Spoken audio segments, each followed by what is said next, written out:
Welcome to Let Me Fix This. Enjoy the video. You begin by duplicating the image and isolating the iris with a soft, feathered selection. This protects the original pixels and targets edits. Once done, add an adjustment layer for exposure and contrast so you shape light without burning highlights. Make sure to use a layer mask and paint where the effect applies, because this prevents spill onto skin. You're setting a controlled base, brightness, contrast, and saturation, so subsequent lightning effects read as natural, not pasted on. Now, paint the lightning stroke on a new layer using a hard, small brush in white. Draw branching paths that follow the iris curvature.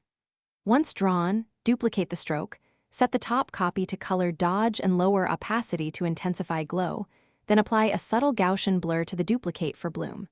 Make sure to add tiny offshoots and feathered edges with masks so the effect wraps under lashes and reflects in catchlights.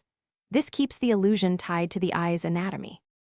Finish by color grading the lightning to match scene temperature using a clipped hue/saturation and a subtle color balance layer so the glow reads consistent. Once done, paint faint reflections on the cornea and pupil to sell realism, and run a light denoise or smoothing pass on the affected area only. If it looks fake, lower layer opacity, soften edges, and introduce a faint ambient color spill onto surrounding skin.